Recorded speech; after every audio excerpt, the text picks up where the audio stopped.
Pernah dengar kan, katanya dunia kita ini lagi retak. Pandemi, perang, rasanya semua yang menghubungkan kita tuh pelan-pelan hancur.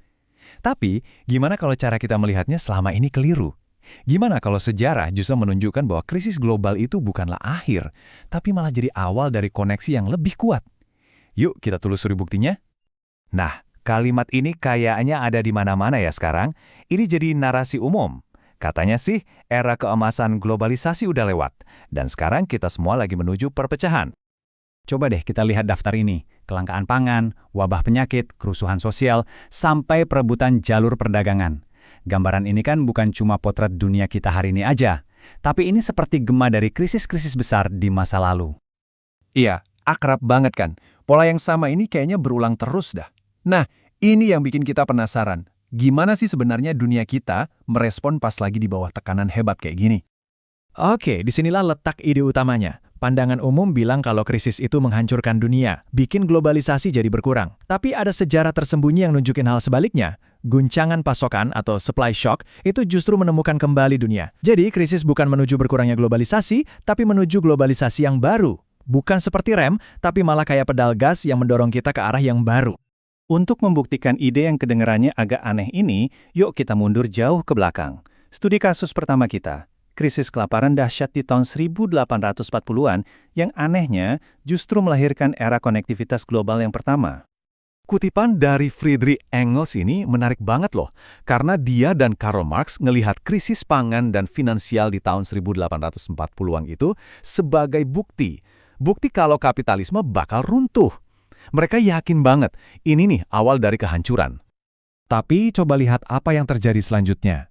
Setelah krisis parah di tahun 1847 dan revolusi di 1848, dekade berikutnya justru jadi momen di mana pemerintah dan bisnis menemukan kembali diri mereka. Dan puncaknya di tahun 1860-an. Bukannya runtuh, yang ada malah ledakan perdagangan, migrasi, dan aliran modal.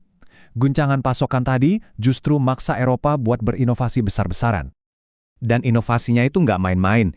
Kita ngomongin soal politik di mana negara bangsa modern dan konstitusi baru mulai muncul. Di dunia bisnis, lahir konsep perseroan terbatas. Ini revolusioner banget. Terus di keuangan, ada bank universal yang bisa ngumpulin modal dengan cara baru. Bahkan perdagangan jadi lebih bebas. Jadi, fondasi dunia kita yang terkoneksi sekarang ini, ternyata dibangun di atas puing-puing krisis itu. Oke, mungkin itu cuma kebetulan ya. Coba kita lompat ke depan, ke tahun 1970-an, buat lihat apakah polanya berulang. Saat itu, ada guncangan minyak, inflasi gila-gilaan, dan banyak banget orang yang yakin kalau dunia ini udah mentok, udah sampai di batas pertumbuhannya. Rasa pesimis ini kerasa banget di kutipan dari laporan super berpengaruh The Limits to Growth ini. Intinya, guncangan pasokan energi ini dianggap sebagai tanda-tanda akhir buat ekspansi ekonomi. Semua orang udah siap-siap aja buat hidup di dunia yang lebih miskin dan terisolasi. Tapi, lagi-lagi, yang terjadi malah kebalikannya. Mengejutkan banget. Coba lihat data ini. Alih-alih menyusut, perdagangan global sebagai persentase dari PDB dunia malah melonjak drastis. Dari cuma 9,5% di tahun 1970, jadi hampir 15% di tahun 1980. Guncangan itu sekali lagi justru maksa dunia buat beradaptasi dan berinovasi, bukan malah mundur. Jadi, kenapa bisa gitu ya? Kuncinya ternyata ada di jenis krisisnya. Ada yang namanya guncangan permintaan. Contohnya, depresi besar.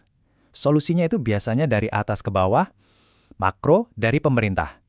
Tapi ada juga guncangan pasokan, kayak di tahun 1840-an, 1970-an, dan 2020-an. Krisis kayak gini maksa semua orang dari level paling bawah buat bikin penyesuaian sendiri-sendiri, merespon harga dan nyari solusi kreatif. Sifatnya lebih mikro. Nah, ini membawa kita langsung ke masa sekarang, ke krisis kita. Pandemi COVID-19 itu bukan sekedar krisis kesehatan loh. Kalau kita lihat dari kacamata ini, pandemi adalah sebuah guncangan pasokan klasik dalam skala global. Dan polanya pas banget sama yang udah kita lihat di sejarah. Coba kita ingat-ingat, lockdown dari pemerintah itu kan mematikan ekonomi. Pabrik tutup, logistik macet, semuanya berantakan.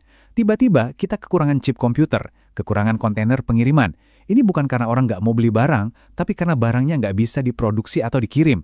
Nah, inilah definisi textbook dari sebuah guncangan pasokan. Dan kita semua ngerasain kan dampaknya, produksi mobil berhenti gara-gara nggak ada chip. pelabuhan macet total. Bahkan ada fenomena Great Resignation karena kekurangan tenaga kerja. Cerita yang kita dengar setiap hari itu kan cuma soal disrupsi, kelangkaan, dan kekacauan. Cerita ini memang benar, tapi belum lengkap. Ya, karena sama kayak krisis-krisis sebelumnya, di balik semua kekacauan itu, ternyata ada cerita lain yang tersembunyi, cerita tentang inovasi yang luar biasa. Coba kita lihat respons kreatifnya. 1. Teknologi. Teknik vaksin mRNA yang udah dikembangin bertahun-tahun, tiba-tiba bisa diterapkan massal dalam waktu super singkat. 2. Cara kita kerja. Kerja jarak jauh yang tadinya cuma buat segelintir orang, mendadak jadi mainstream. Ini menciptakan pasar tenaga kerja global yang baru. 3. Inovasi itu sendiri. Modal Ventura mengalir deras ke startup biotek dan teknologi baru. Dan yang keempat, ini yang keren, lahirnya ekonomi nano, di mana kita pakai data real-time dalam jumlah masif buat ngelacak dan mecahin masalah di level mikro. Ini semua persis sama polanya dengan yang terjadi di masa lalu. Jadi, inilah pelajaran utamanya. Krisis itu seperti sebuah guncangan yang bikin kita bangun dari rasa puas diri. Krisis itu sendiri nggak menciptakan ide baru dari nol, tapi krisis memaksa kita buat menerapkan ide-ide dan teknologi yang sebenarnya udah ada, dengan cara-cara yang benar-benar baru, dalam skala dan kecepatan yang nggak pernah kita bayangin sebelumnya. Sejarah udah nunjukin kalau momen-momen guncangan pasokan terdahsyat justru jadi titik balik ke era baru yang penuh koneksi dan inovasi. Jadi pertanyaan buat kita sekarang bukanlah apakah globalisasi akan berakhir, tapi apa yang akan kita ciptakan dari krisis kita ini. Bentuk globalisasi baru seperti apa yang sedang kita bangun saat ini juga.